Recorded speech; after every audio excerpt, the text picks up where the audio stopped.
Worked as a beekeeper for years and his name was Adam Clay. It turned out that Adam Clay was a former special agent in an organization called the Beekeeper. The Beekeeper was a secret agent created by the government. His task was solving cases outside of law enforcement. Adam Clay was the best agent while still working as an agent at the Beekeeper. But Clay decided to retire early and become a beekeeper. One morning, Adam came out of the farm warehouse and met a woman named Mrs. Parker. Adam Clay apparently rented his beekeeping warehouse to Mrs. Parker until now. Meanwhile, Mrs. Parker was the chairman of the charity donation for underprivileged children. When Adam Clay met Mrs. Parker, he thanked her for allowing him to rent her warehouse. Adam seemed very fond of Mrs. Parker because Adam had considered her like his mother. Shortly after, Mrs. Parker, who was at home, returned to work with her laptop. Unfortunately, her laptop was affected by a virus. Then a warning appeared for Mrs. Parker to call the number on the notification. A few seconds later, Mrs. Parker's phone was connected to an antivirus company. During the call, Mrs. Parker asked why her laptop had a virus even though she had an antivirus subscription to protect her laptop. Hearing that information, the manager of the antivirus company named Garnett apologized to Mrs. Parker and said that the system was having problems. Therefore, I should call the bank. There goes my job. And there goes all your data. I fucking love you people! Oh. Garnett turned out to be an online scammer under the guise of an antivirus. Then the scene moved to Adam Clay, who was processing his bees into pure honey. Once he succeeded in making pure honey, Clay headed to Mrs. Parker's house with the aim of giving her a jar of homemade honey.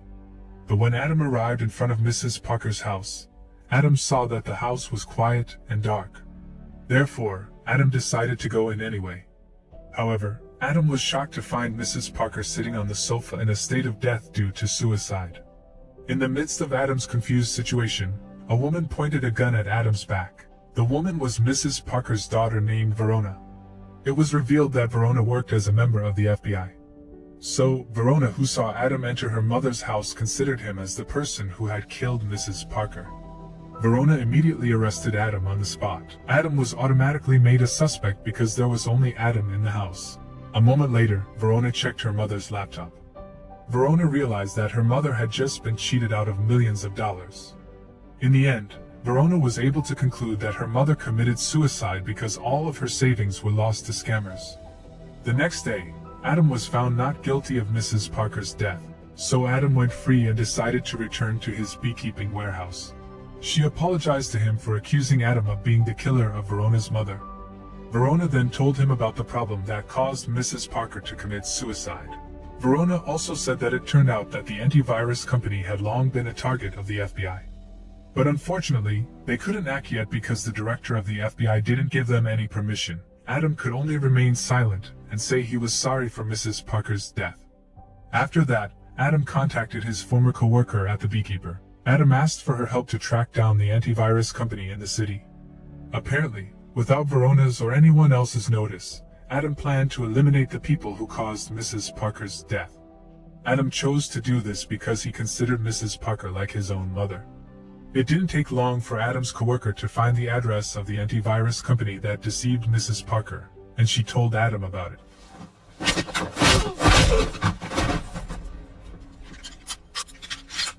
Tell any other companies in the building to evacuate now. There's gonna be a fire. Hang up the phone. Miss Perkins? So sorry, I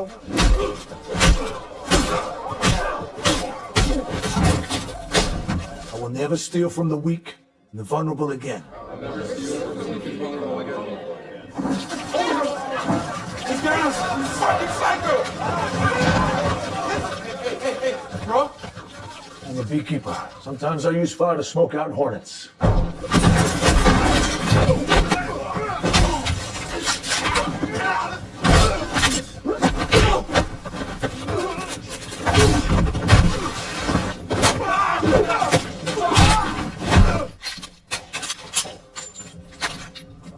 I don't care if your friends here live or die.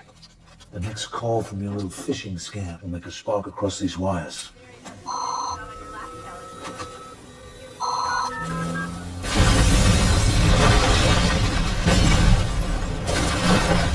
On the other hand, there was a man who was the owner of the antivirus company named Derek. At that time, Derek had just received news from Garnet about his company being burned down by a man who claimed to be a beekeeper. Hearing the bad news, Derek felt angry and upset. The next day, Adam took care of his beekeepers in a field. When Adam left the bees, Garnet arrived with the hitmen he had hired. They casually destroyed Adam's beehive by shooting several times. Then Garnet immediately followed Adam's car. He wanted to finish Adam off as soon as possible. Without Garnet realizing it, Adam had already realized that Garnet was following him.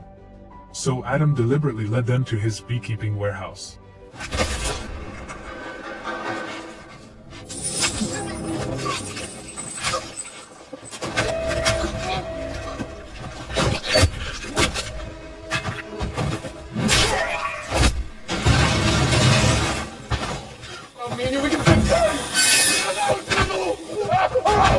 After being satisfied torturing Garnet, Adam left the beekeeping warehouse. On the other hand, Verona got the news that her mother's warehouse was burned down. Hearing about this news, Verona immediately rushed to her mother's place. She saw several burnt bodies of hitmen. In addition, Verona found an ID card belonging to Garnet, who was the manager of an antivirus company.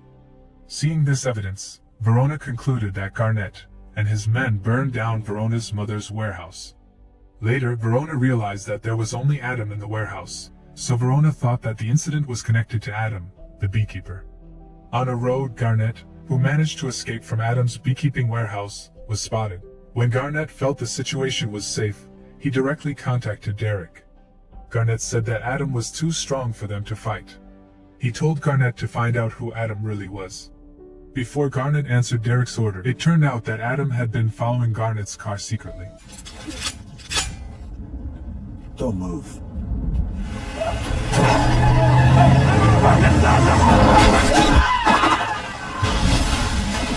At the FBI field office in Boston, there was Verona, who was looking for data on who Adam really was.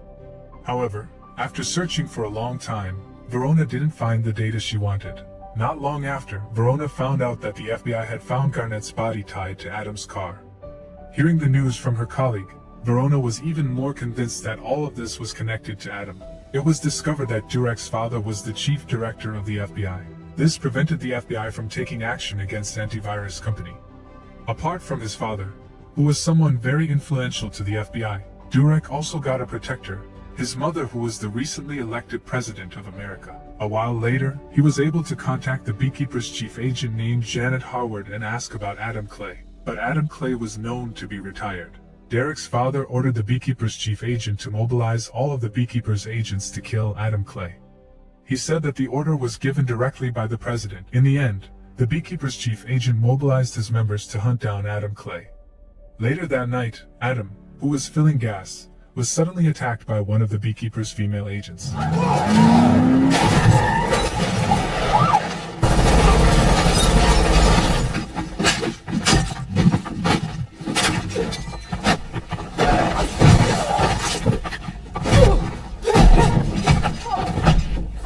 You've been a busy bee.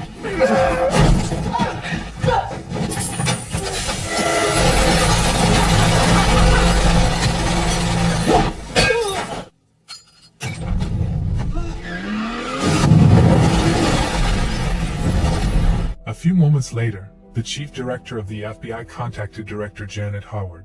Derek's father then told Janet that Adam was still alive.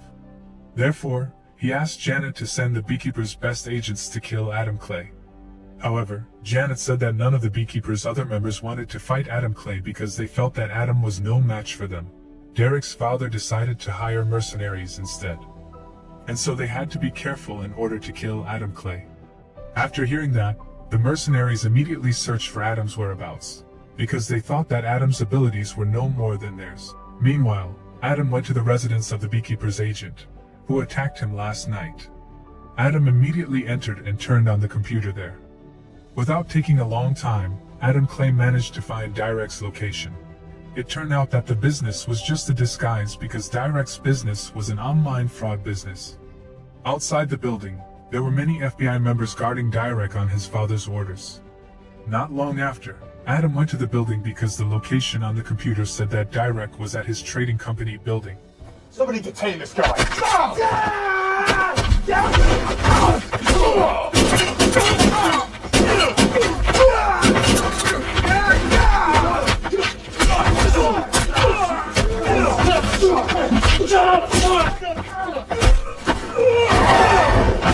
Adam then entered the building and headed upstairs to meet Derek and his father. Inside the building, there were still many mercenaries and FBI agents. Let's start with this prick right here.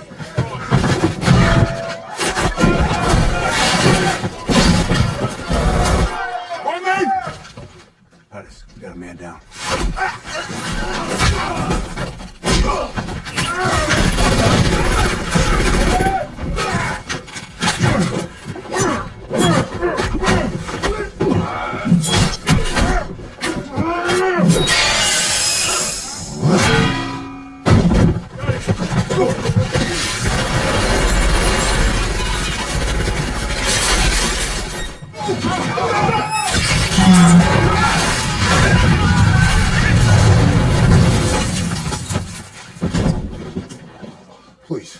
Please don't kill me.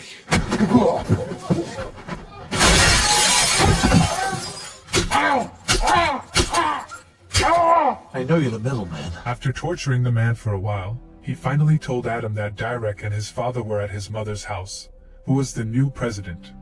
At the same time, Verona suddenly arrived with other FBI agents to arrest Adam.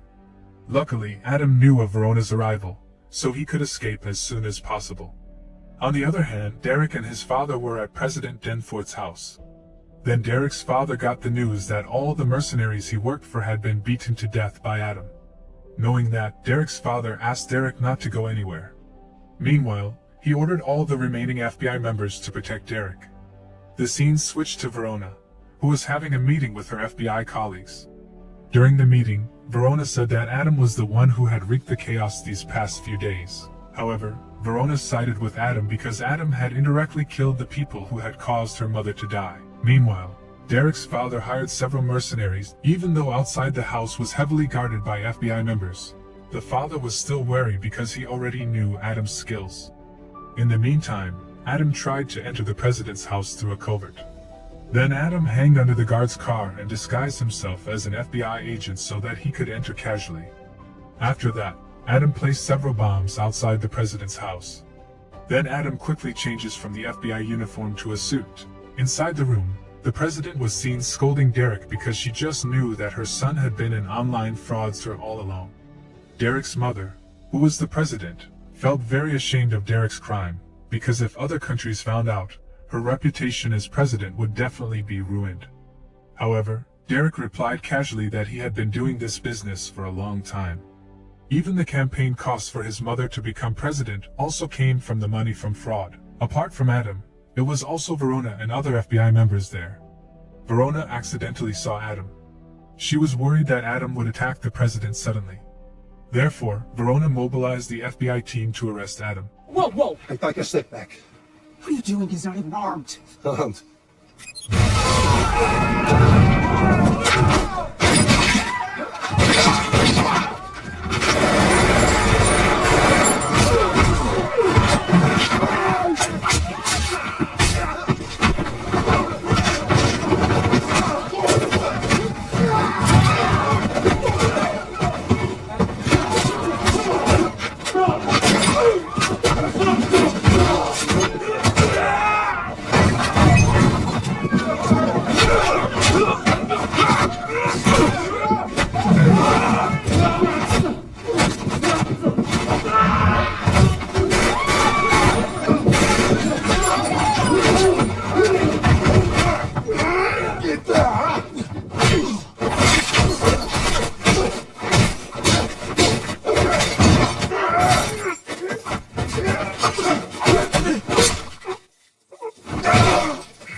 After a long fight, Adam managed to defeat the man.